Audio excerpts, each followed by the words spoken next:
Hello, BBN. Kentucky has a lot to improve, and speaking of Ansley Almonor, Trent Noah has rare statistics. What can Kentucky learn from this? Before the news, subscribe to the channel. Kentucky's 98-84 loss to Ole Miss brought to light a reality that, although painful, also carries within itself a transformative potential.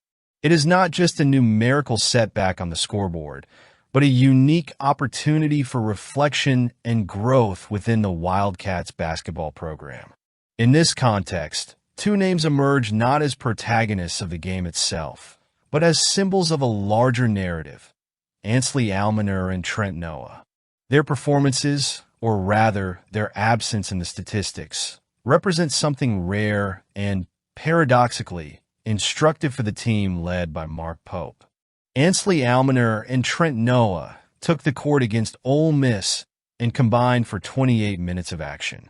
However, by the end of the match, their names had not appeared in any of the traditional statistical categories. Not shot attempts, rebounds, assists, blocks, or turnovers. The statistical silence from both players is unusual, especially when you consider the competitive level of the SEC and the tradition of excellence that surrounds Kentucky basketball. According to historical records, the minutes played by Almonor, 15, and Noah, 13, without any statistical contribution, ranks them among the three most such cases in program history, as documented by Big Blue History. But here's the crux. This rarity can be seen as an opportunity in disguise. In a sport where every second on the court must be maximized, the lack of measurable impact raises important questions about how the roster can be optimized to face stronger opponents. Mark Pope, known for his ability to mold resilient and adaptable teams, now has a clear scenario to adjust his tactical approach and further develop his players. After all, college basketball isn't just about instant wins. It's also about the continued growth of young talent. During the minutes Almonor was on the court, Kentucky struggled in both halves of the court. His presence was marked by an impressive plus or minus rating of -20, indicating that the team struggled significantly while he was in action.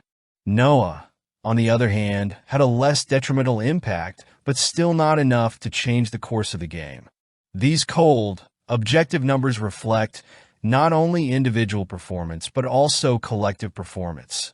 They point to a gap that needs to be filled, whether through tactical adjustments, greater emotional engagement, or simply the need for more development time in high-pressure situations.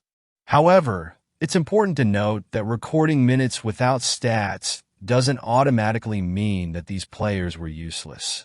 Modern basketball values much more than visible numbers. The presence of Almonor and Noah could have served to rest the starters, keep the rotation fluid, or test different line combinations. Still, the fact that they failed to make their mark in crucial moments suggests there is room for improvement, both individually and collectively. What can Kentucky learn from this? First, that roster depth is a valuable asset, but one that needs to be exploited strategically. Players who step onto the court must be prepared to make tangible contributions, however small. That could be anything from aggressive defense to a simple pass that creates an opportunity for a teammate. Second, the importance of fostering a competitive mindset at all levels of the team. Even in tough moments like the one against Ole Miss, each player must feel the responsibility to fight for every possession. Mark Pope has demonstrated throughout his career a remarkable ability to turn challenges into opportunities. He knows that Kentucky basketball is not just about winning games, but about developing athletes who can thrive both on and off the court. This episode with Almonor and Noah can serve as a reminder that even in defeat, there are valuable lessons to be learned. The key is how these lessons will be applied in future matches. As the SEC championship progresses, it's clear that Kentucky will need more than just its star players to compete at the top. Consistency will be key, both offensively and defensively. Improving defensive pressure, finding rhythm on offense, and ensuring that all players are aligned with the team's goals are all key steps to regaining momentum. What will it look like now? Let us know.